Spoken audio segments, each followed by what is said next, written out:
Assalamualaikum warahmatullahi wabarakatuh. Halo sahabat semua. Semoga yang mendengarkan kisah ini selalu diberi kesehatan, ketenangan hati, dan keberkahan dalam setiap langkah. Sebelum kita mulai, mari bersama-sama tulis sholawat di kolom komentar Allahumma sholli ala Sayyidina Muhammad sebagai bentuk cinta kita kepada Nabi Muhammad. Semoga cerita ini membawa hikmah dan pelajaran untuk kita semua. Karena setiap kisah, sekelam apapun, selalu menyimpan cahaya kebaikan. Mari kita mulai ceritanya. Kisah kali ini berjudul, Kepala Desa Kami Kaya Mendadak, hingga akhir hayat mayatnya ditolak tanah 3 kali. Desa kami Sukamurni bukanlah desa besar. Letaknya di lembah yang dikelilingi sawah hijau, dengan udara sejuk yang seolah menenangkan hati siapapun yang tinggal di sini. Kami hidup sederhana. Pagi hari terdengar suara ayam, siang ada anak-anak berlarian, dan malam ditutup dengan azan serta obrolan ringan di pos ronda. Sudah hampir 5 tahun terakhir, kepala desa kami adalah Pak Ruslan. Beliau bukan orang baru. Dulu ia hanya pegawai kelurahan biasa, tapi karena kepandaiannya dan keramahannya, warga memilih dia jadi kepala desa. Dan sejak itu hidup kami terasa jauh lebih baik. Pak Ruslan orangnya murah senyum. Seringkali ia menyapa warga satu persatu, bahkan hafal nama anak-anak. Kalau ada warga yang sakit, ia datang membawa buah. Kalau ada yang meninggal, ia ikut menggali kubur. Ia juga rajin ikut gotong royong dan selalu duduk paling depan saat salat Jumat. Pembangunan pun terlihat.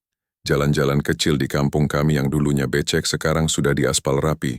Ada taman kecil di depan balai desa, tempat anak-anak bermain dan lansia senam pagi setiap Jumat. Bantuan sembako datang rutin. Bahkan ada program pinjaman modal tanpa bunga untuk ibu-ibu pengrajin. Warga menyebut Pak Ruslan sebagai berkah bagi desa. Kami bangga punya pemimpin sepertinya. Suatu hari, ada mobil hitam berhenti di depan rumahnya. Bukan hal yang aneh, karena memang sering tamu datang untuk urusan desa. Tapi malam itu, mobilnya datang diam-diam, lampunya dimatikan, dan yang turun adalah pria tinggi berbaju serba gelap yang tak dikenal siapapun. Pak Ruslan sendiri menyambut dengan cepat dan langsung menutup pintu pagar. Tak biasa, karena biasanya tamu-tamunya masuk lewat ruang tamu dan masih sempat menyapa warga yang sedang ngopi di warung sebelah. Malam itu, aku dan beberapa tetangga duduk di pos ronda. Kami melihat lampu rumah Pak Ruslan tetap menyala sampai lewat tengah malam. Tak terdengar suara apapun, tapi terasa suasana berubah. Seperti ada udara yang lebih berat di sekitar rumahnya. Kami tak berpikir macam-macam. Mungkin hanya tamu penting dari kabupaten. Tapi siapa sangka, malam itu adalah awal dari semua kejadian aneh yang akan terjadi di desa kami. Semuanya masih baik-baik saja. Tapi seperti langit sebelum badai, keheningan itu menyimpan pertanda. Dan benar saja, 2 hari setelah malam tamu misterius itu datang, pengumuman besar keluar dari balai desa. Pagi itu, Pak Ruslan berdiri di podium kecil depan kantor desa. Suaranya mantap, senyumnya lebar, dan di belakangnya berdiri beberapa aparat berseragam yang jarang kami lihat sebelumnya. Bapak dan Ibu warga Sukamurni, alhamdulillah, berkat usaha kita semua, dana pembangunan tahap besar telah cair. Insya Allah jalan utama akan dibeton, balai desa direnovasi, dan program bantuan petani kita tingkatkan. Warga bertepuk tangan. Beberapa bersyukur, ada yang bahkan menitikkan air mata karena akhirnya sawah mereka akan punya irigasi layak. Pak Ruslan terus bicara, penuh semangat. Ia bahkan menjanjikan renovasi masjid dan beasiswa untuk anak-anak kurang mampu. Tapi di antara keramaian itu, aku melihat Pak Harun, ketua RT yang sudah puluhan tahun mengabdi, hanya diam dengan dahi berkerut. Kok cepat amat ya cairnya? Padahal kemarin-kemarin katanya masih proses. Gumamnya padaku, aku hanya mengangkat bahu. Siapa yang peduli? Yang penting desa kami dibangun. Tapi Pak Harun berbeda, dia memang dikenal teliti dan tak gampang terbuai janji. Seminggu kemudian, proyek dimulai. Jalan depan sekolah mulai dibongkar. Truk-truk pasir dan batu datang silih berganti. Tapi anehnya pekerja yang datang bukan dari desa kami, bahkan bukan dari kecamatan ini. Mereka diam, tertutup, dan hanya bekerja dari pagi sampai sore tanpa banyak berinteraksi. Pak Ruslan jarang terlihat di lokasi. Yang lebih sering datang malah seorang pria berkacamata hitam dan suara berat, yang katanya konsultan proyek. Ia tak pernah menyebutkan namanya. Lalu masalah pertama muncul. Jalan yang sudah dibongkar tak kunjung dibeton. Lubang dibiarkan terbuka berhari-hari.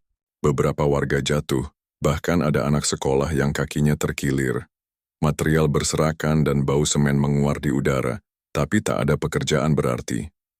Pak Harun mencoba bertanya ke balai desa, tapi ia malah mendapat surat dari kelurahan, menyatakan ia dicopot dari jabatan RT karena sudah terlalu lama menjabat. Kami terkejut.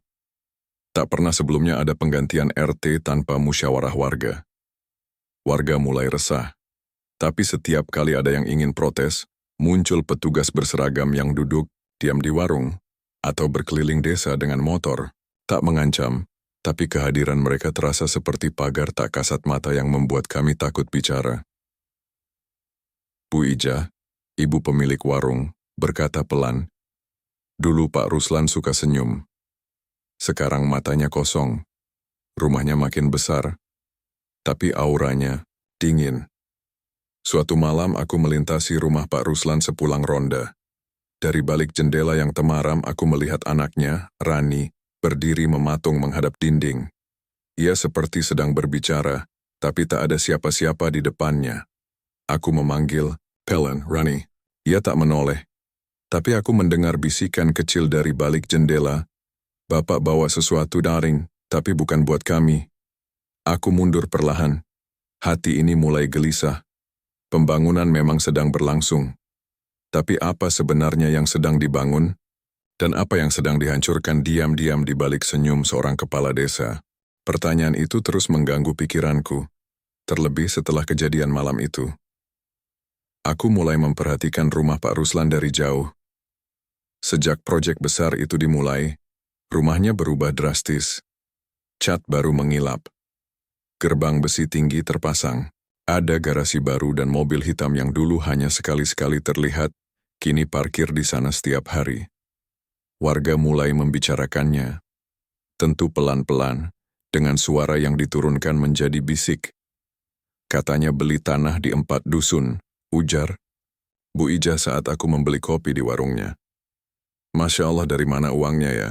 Dulu masih naik motor butut," sambung Pak Roni, petani yang biasa ikut kerja bakti. Tapi anehnya, istrinya jarang kelihatan sekarang. Bahkan pas arisan RT kemarin beliau nggak datang, timpal Bu Anis. Hari demi hari gosip makin ramai, tapi tak satu pun berani bertanya langsung. Malam itu, hujan turun rintik-rintik. Aku lewat depan rumah Pak Ruslan setelah menjemput anakku dari pengajian. Lampu halaman menyala terang, tapi suasananya seperti rumah kosong. Tak ada suara, tak ada gerakan. Namun saat aku melewati sisi samping rumahnya, aku melihat sesuatu yang membuat langkahku terhenti. Ada bayangan, berdiri tegak di pojok ruang tengah. Diam, tinggi dan gelap, meski tak ada orang di sekitarnya. Aku menahan napas, mencoba meyakinkan diri itu hanya bayangan lampu atau tirai. Tapi lalu, lampu di ruang tengah padam. Dan bayangan itu tetap ada. Tak bergerak sedikit pun. Aku mempercepat langkah. Dada ini sesak entah kenapa. Keesokan harinya desas-desus lain mulai beredar. Pak Ruslan tidak lagi menghadiri rapat warga. Bahkan saat anak-anak sekolah datang meminta tanda tangan proposal lomba, mereka diminta menunggu di luar pagar. Tak ada lagi senyum ramah atau tawaran teh hangat. Yang ada hanya penjaga berpakaian sipil yang berdiri dengan tatapan datar. Lalu muncullah kabar yang mengejutkan. Pak Ruslan membeli villa di Puncak. Namanya tercantum di surat tanah yang tak sengaja dilihat oleh salah satu kenalan keluarga. Warga kaget. Bagaimana bisa seorang kepala desa punya kekayaan sebanyak itu dalam waktu singkat? Di saat yang sama, beberapa proyek desa mulai mangkrak. Jalan yang dijanjikan selesai sebulan, sudah 2 bulan lebih belum jadi. Bahan bangunan habis, para tukang berhenti datang. Tapi dana katanya sudah cair penuh. Pak Harun, yang kini hanya warga biasa, mencoba mengingatkan warga lain untuk bersuara. Tapi, kita lapor ke siapa? Orang kantor kecamatan pun sekarang jarang datang ke sini, ucap salah satu pemuda. Dan kalau ada aparat yang datang, mereka malah duduk santai di rumah Pak Ruslan, bukan periksa proyek. Sambung yang lain. Seperti ada kabut tebal yang menggantung di langit desa kami. Semua jadi serba ganjil. Dan saat itulah Bu Rini, tetangga, sebelah rumah Pak Ruslan, dengan suara gemetar bercerita sesuatu yang membuat bulu kuduk kami berdiri. Malam-malam aku dengar suara anak kecil nangis dari dalam rumah mereka, katanya. Padahal anak Pak Ruslan udah SMP dan suaranya jelas. Itu suara bayi. Tangisnya pelan, panjang, lalu hilang begitu saja. Warga mulai menghubungkan semuanya. Rumah mewah, proyek mangkrak, bayangan gelap, tangisan misterius, dan perubahan wajah Pak Ruslan yang makin hari makin kosong. Waktu seakan melambat di desa kami. Hujan turun lebih sering, dan angin malam terasa membawa bisikan. Ada sesuatu yang sedang tumbuh dari kekayaan itu, dan kami semua bisa merasakannya. Tapi saat kecurigaan mulai menumpuk, justru hal-hal yang paling tak kami duga mulai terjadi. Dimulai dari sebuah surat. Pak Harun, meski sudah tak menjabat lagi, diam-diam menyusun laporan lengkap tentang kejanggalan proyek desa. Ia mencatat dana yang tak seimbang dengan progres, memotret pembangunan mangkrak, dan menuliskan kronologi lengkap pertemuan-pertemuan misterius yang pernah ia lihat di sekitar rumah Pak Ruslan. Aku tahu ini berisiko, katanya padaku di malam hari. Tapi, kalau diam saja, desa kita bisa hancur. Surat itu ia kirim lewat kantor pos desa sebelah. Bukan lewat balai desa, karena ia tak percaya suratnya akan sampai dengan selamat. 3 hari kemudian ia menerima kabar mengejutkan. Kantor kecamatan tak menerima surat apapun, padahal Pak Harun punya bukti resi. Tapi saat ia kembali ke kantor pos untuk memeriksa, staf yang dulu menerima suratnya sudah tak ada. Kata petugas yang baru, yang dulu sudah pindah Pak, mendadak, katanya ditarik ke kota. Wajah Pak Harun menegang, tangannya menggenggam resi itu seperti menggenggam nyawanya sendiri. Ini bukan kebetulan, ucapnya lirih, di saat yang hampir bersamaan, kabar lain datang dari rumah Pak Ruslan. Anak semata wayangnya Rani jatuh sakit, bukan demam biasa, kata Bu Rini, yang sempat melihat langsung. Tubuh Rani lemas seperti kehilangan tenaga. Matanya kosong. Ia hanya duduk di kursinya seharian, tak makan, tak bicara. Kadang terdengar ia bergumam sendiri, memanggil nama-nama yang tak dikenal. Suatu malam aku melintas di depan rumah mereka. Lampu-lampu padam, tapi dari dalam terdengar suara keras seperti orang sedang membaca sesuatu dengan nada mendesak, bukan ayat suci, tapi semacam bahasa asing yang tak kupahami. Rani menangis malam itu, tangis pelan, tercekat, tapi tak satu pun pintu dibuka untuk meminta bantuan. Besok paginya, Pak Ruslan terlihat di depan rumahnya untuk pertama kalinya dalam beberapa minggu.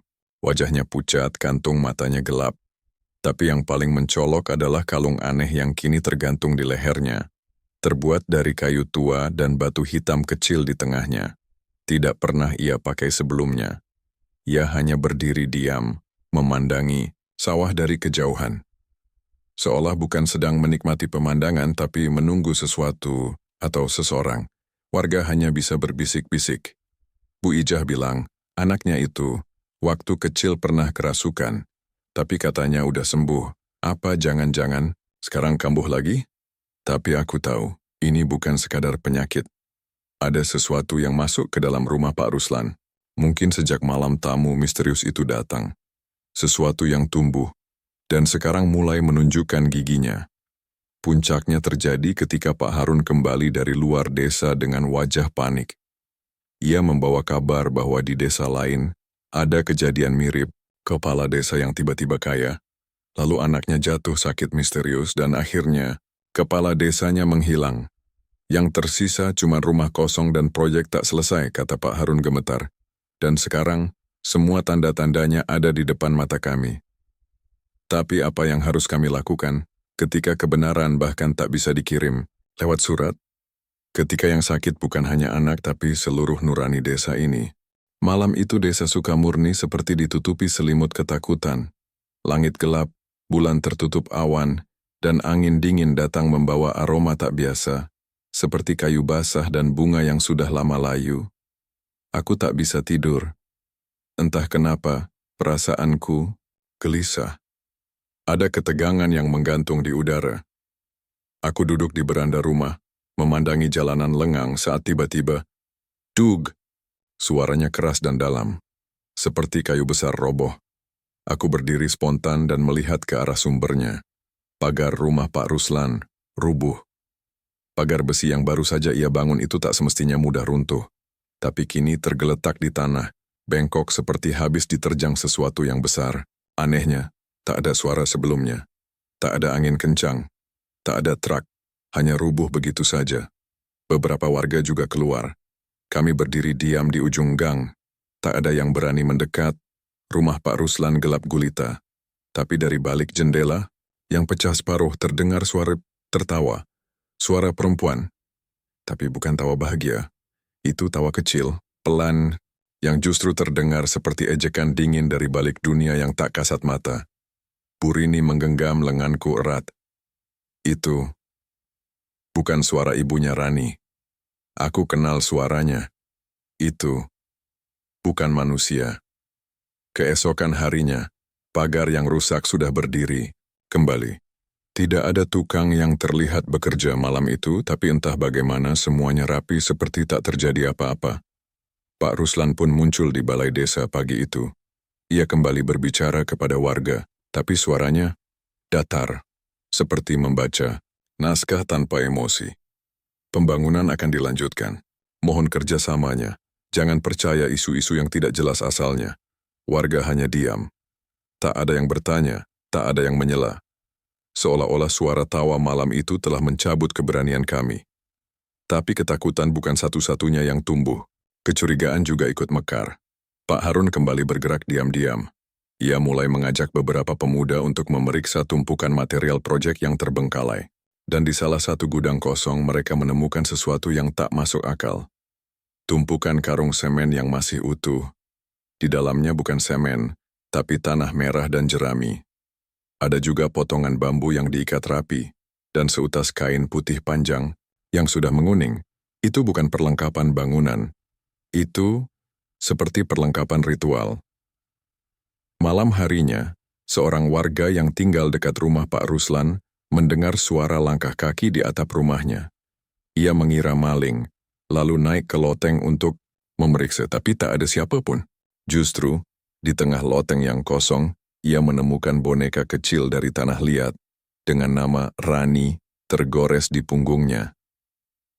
Ia tak berani membawa boneka itu turun. Tapi sejak malam itu, anak perempuannya yang masih balita mulai bicara sendiri di dalam kamar. Katanya, temanku dari rumah Pak Ruslan datang main malam-malam. Temannya tak punya wajah, tapi selalu tertawa. Dan aku tahu, semua ini bukan lagi soal proyek atau uang. Ini soal sesuatu yang masuk ke desa kami melalui pintu yang dibuka oleh tangan sendiri. Sesuatu yang tidak akan pergi dengan mudah. Dan kini kami tahu, semakin kami diam, semakin dalam cengkeramannya menancap di desa ini. Hari itu mendung menggantung sejak pagi. Awan gelap tidak hanya menyelimuti langit, tapi juga wajah para warga yang mulai takut membuka jendela, apalagi membicarakan Pak Ruslan secara terang-terangan. Namun bukan hanya warga biasa yang mulai merasakan tekanan. Pak Ruslan sendiri tampaknya mulai tercekik oleh sesuatu yang ia panggil sendiri ke dalam hidupnya. Aku melihatnya sore itu, berdiri di halaman rumahnya sendirian. Bajunya kusut, matanya sayu seperti kurang tidur berminggu-minggu. Di tangannya, tergenggam secarik kertas lusuh. Ia menatapnya lama, sebelum membakarnya dengan korek gas dan abunya diterbangkan angin.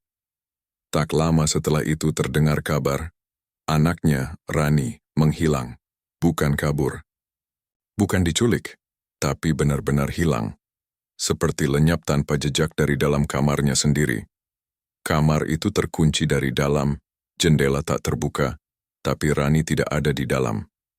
Hanya tersisa bantal dan guling yang basah, entah oleh air, atau sesuatu yang lebih dingin. Warga geger. Tapi anehnya Pak Ruslan tidak panik. Ia justru berkata, sudah waktunya.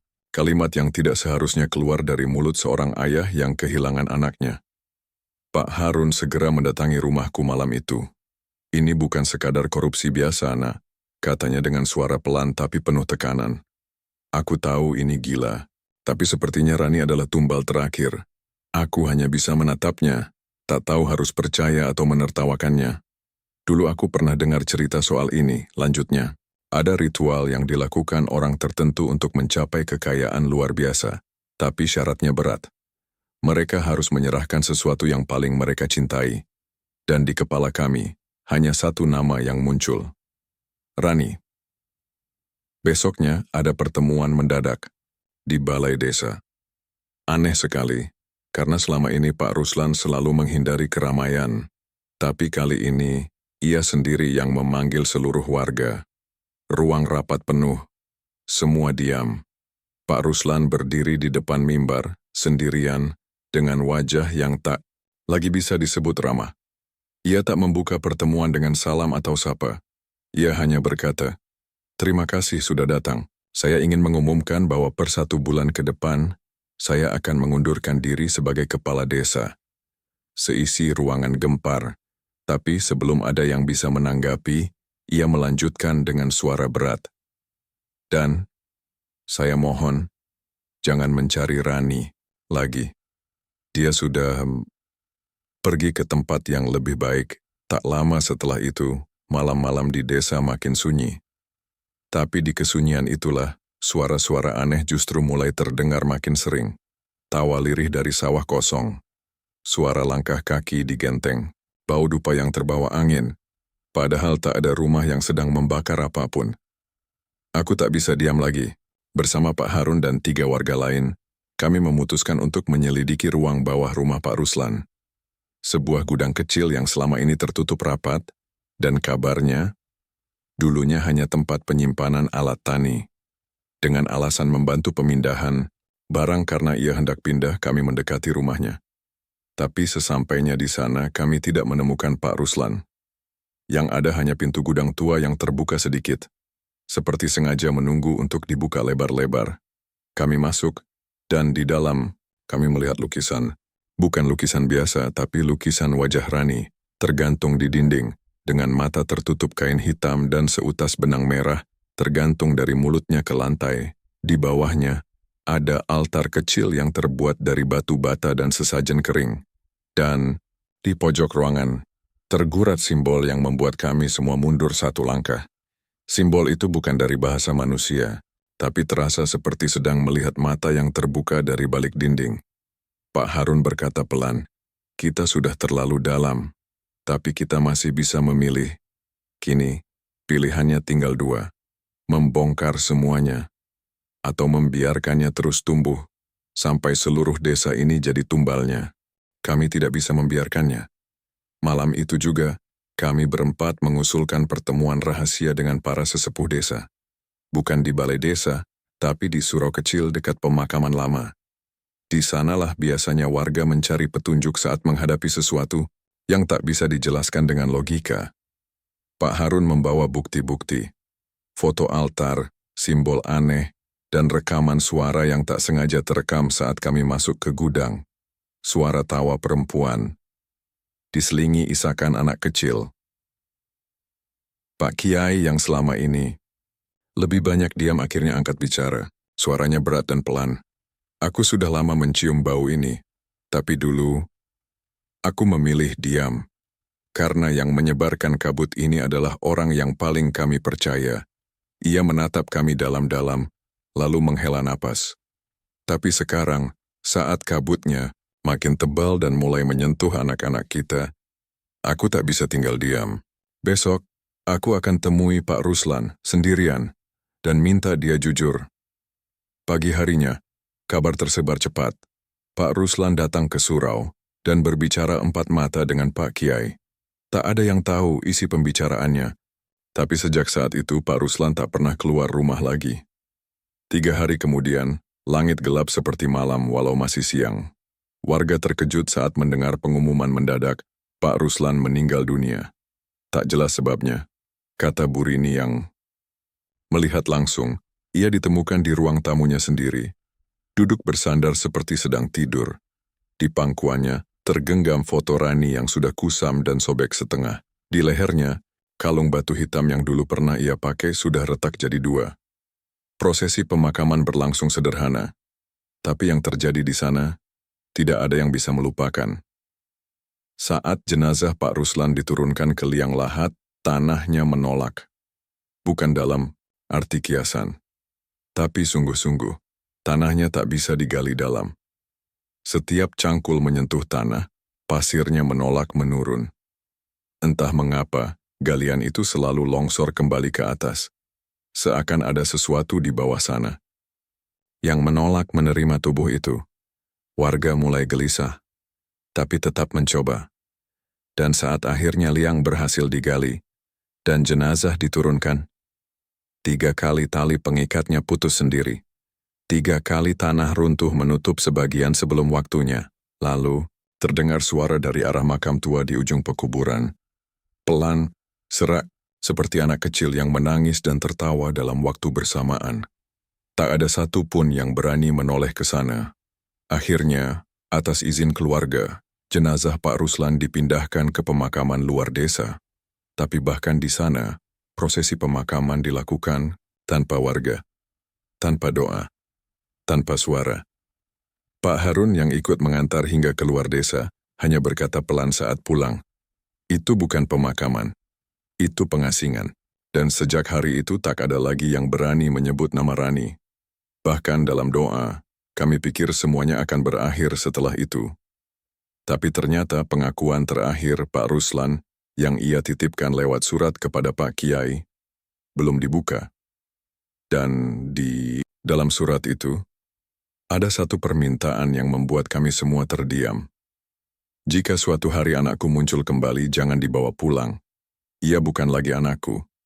Ia bukan lagi dari dunia ini.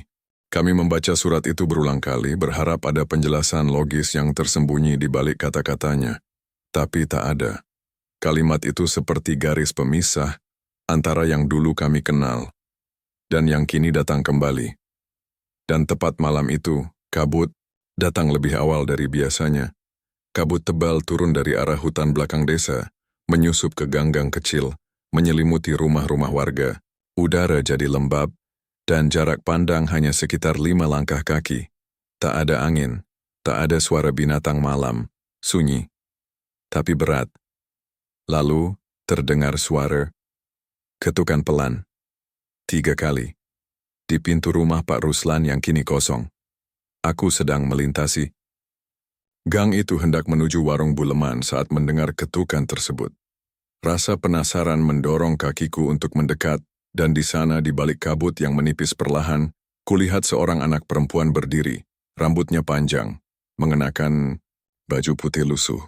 Kakinya telanjang, menginjak tanah dingin tanpa ragu. Tapi yang membuat napasku tercekat bukan karena penampilannya, melainkan karena aku tahu persis siapa dia. Rani. Ia menoleh, pelan, tapi wajahnya tidak sepenuhnya tampak. Seperti ada bayangan yang menempel di bagian kanan mukanya, seperti asap yang menggantung dan bergerak lambat. Namun ia tak berkata apa-apa, hanya berdiri di depan rumah ayahnya, memandangi pintu yang sudah lama tak dibuka. Lalu, pintu itu terbuka sendiri, tanpa angin, tanpa kunci, dan Rani masuk ke dalamnya.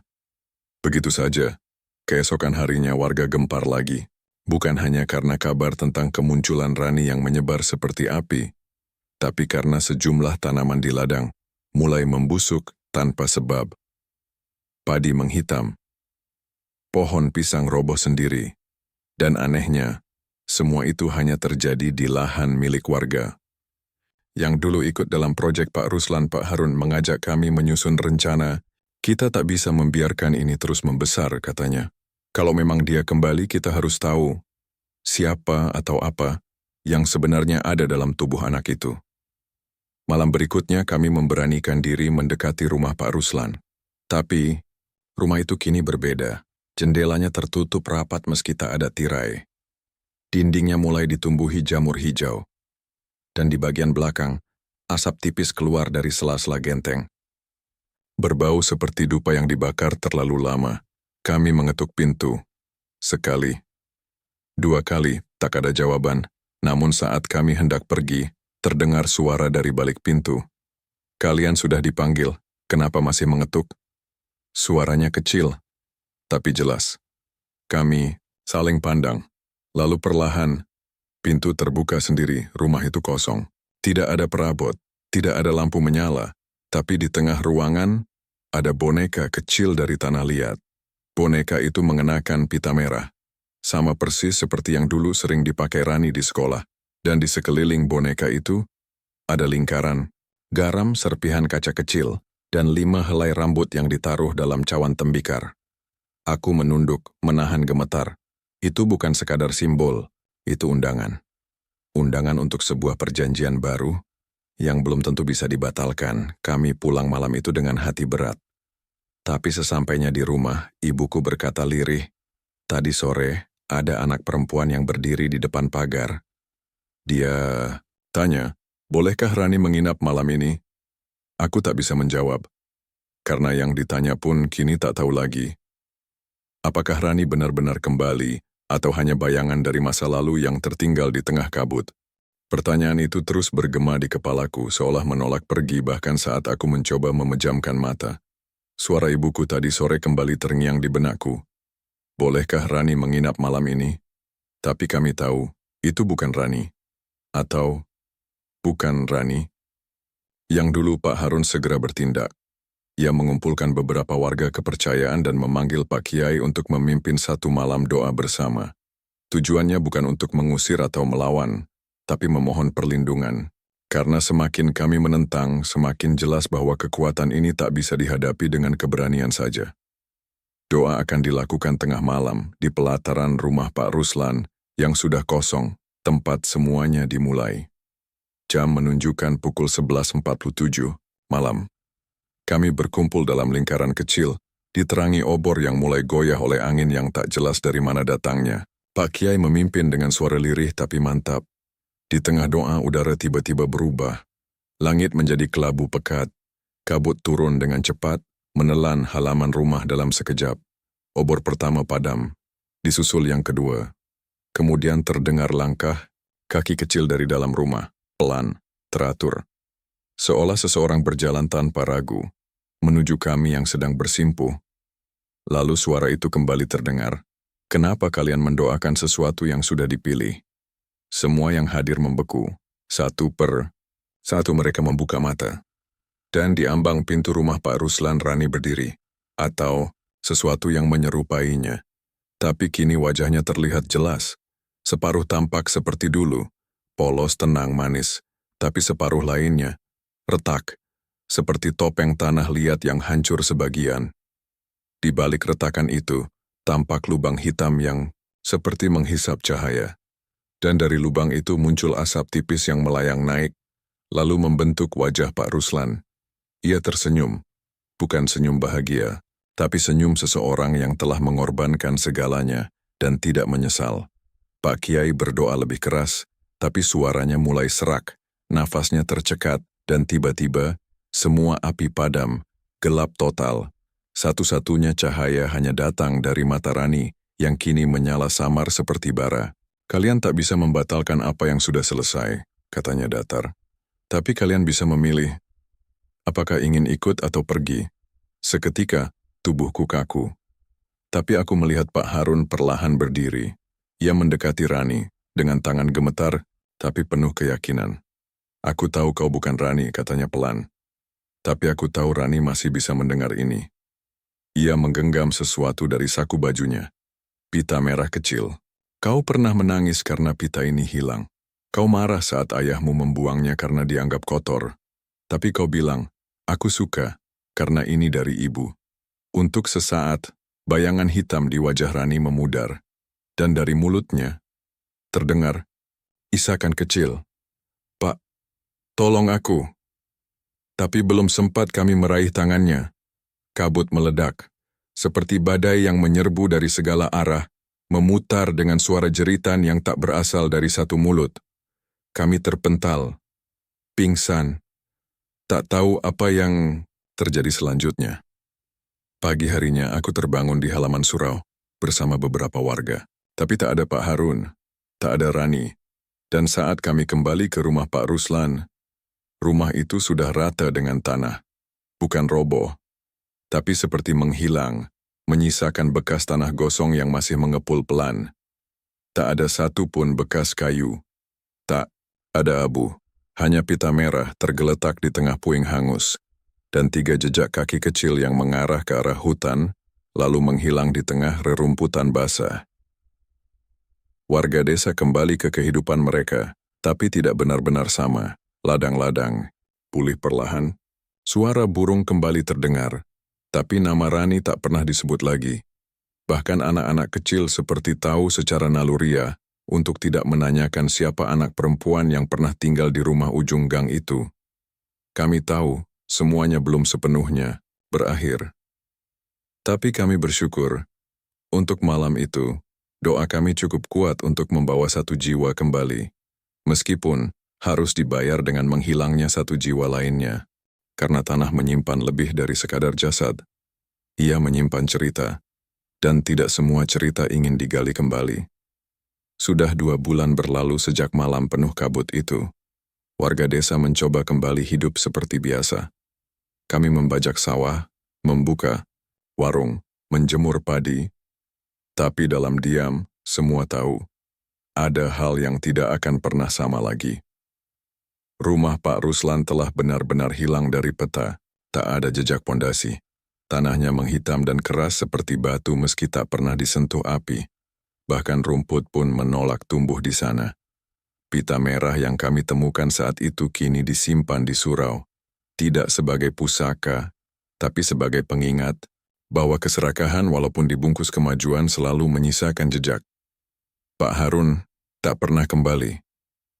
Ada yang percaya ia dikorbankan untuk menebus dosa Pak Ruslan. Ada pula yang percaya ia kini menjaga Rani di antara dunia. Tapi aku percaya ia memilih untuk hilang demi memastikan kami tetap utuh. Dan Rani, namanya hanya dibisikkan di antara desir angin dan doa yang tak pernah selesai. Tapi suatu hari, saat aku berjalan melewati ladang menuju sungai, aku melihat sesuatu. 3 anak kecil sedang bermain layangan. Salah satunya perempuan, mengenakan baju putih dan pita merah di rambutnya. Ia tertawa, ringan seperti tak pernah terbebani luka. Aku sempat memanggil, "Rani." Anak itu menoleh, tersenyum. Tapi hanya sebentar.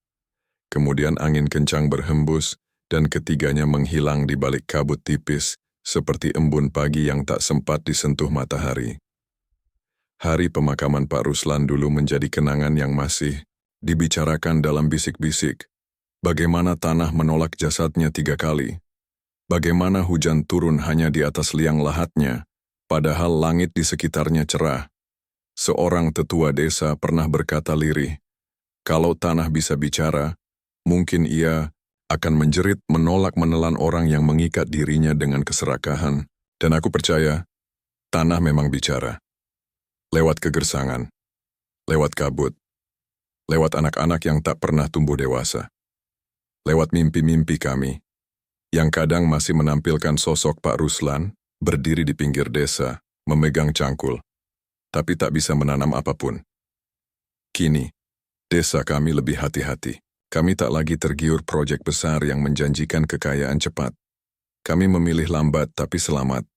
Dan setiap malam Jumat, suara doa mengalun dari surau lebih lama dari biasanya.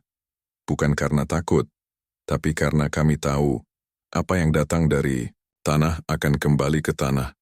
Tapi jika seseorang menentangnya dengan tipu daya, maka tanah akan menolak dan langit akan mencatat. Kami tak ingin dicatat sebagai mereka yang lupa. Alhamdulillah. Itulah akhir dari kisah kepala desa kami kaya mendadak, tapi mayatnya ditolak tanah 3 kali saat dikubur.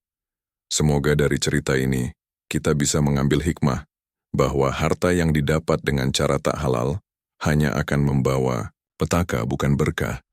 Kalau kisah ini bermanfaat dan menyentuh hati, jangan lupa untuk tekan like, subscribe, dan bagikan video ini ke teman-teman keluarga atau siapapun yang butuh pengingat lembut tentang arti kejujuran dan keikhlasan.